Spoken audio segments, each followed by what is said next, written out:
Hello అండి. Welcome back to our channel. ఈరోజు మన వీడియో ద్వారా కొత్తిమీర ఎలా పెంచుకోవాలో తెలుసుకుందాం. కొత్తిమీరకు కావాల్సినవి ధనియాలు మీకు తెలుసు కదా అండి. ఇలా ధనియాలను డైరెక్ట్‌గా వేసుకోకూడదండి మట్టిలో. ఈ ధనియాలను 2 బద్దలుగా చేయాలి. 2 బద్దలుగా చేసి చక్కగా మట్టిలో వేసుకోవాలి. ధనియాలను చేత్తో నలిపితే చక్కగా 2 బద్దలవుతాయండి. ఆ తర్వాత మట్టిలో వేసుకోవాలి. మట్టిలో వేసుకున్న తర్వాత ఒక చిన్న లేయర్ మట్టిని కప్పాలి. ఆ విత్తనాలు కనపడకుండా ఉంటే చాలు. ఇది చూడండి 5 రోజుల తర్వాత. నేను ధనియాలు వేసిన 5 రోజుల తర్వాత ఇవి పెరిగాయి. నేను ఫస్ట్ పండించినప్పుడు వారం రోజుల వరకు అసలు మొలకలే రాలేదండి. కానీ 5 రోజుల్లో నాకొచ్చేసాయి ఈసారి. ఎందుకంటే ఒక టిప్ ఏంటంటే ముఖ్యంగా ఈ ధనియాలను పెంచడానికి మట్టి అనేది కొంచెం లూజ్‌గా ఉండాలండి. గట్టిగా ముద్దలాగా ఉండకూడదు. అప్పుడు 5 రోజుల్లోనే మనకి మొలకలొచ్చేస్తాయి.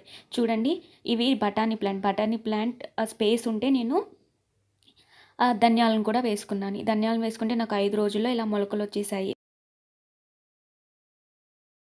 సో, ఇప్పుడు చూద్దాము. నేను ఆల్రెడీ వేరే కుండీలో వేశాను. ఇది చూడండి. ఇది 15 రోజుల తర్వాత.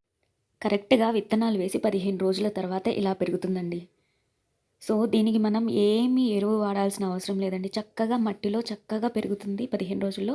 సో, మనం బయట కొనుక్కోకుండా ఇంట్లో ఆర్గానిక్‌గా ఇలా పెంచుకొని చక్కగా ఆస్వాదించవచ్చు కొత్తిమీరని. నచ్చినట్లయితే మన ఛానల్‌ని సబ్స్క్రైబ్ చేసి వీడియోని లైక్ చేయండి. అలాగే మీరు కూడా కొత్తిమీరని పండించడం స్టార్ట్ చేయండి. Thank you for watching.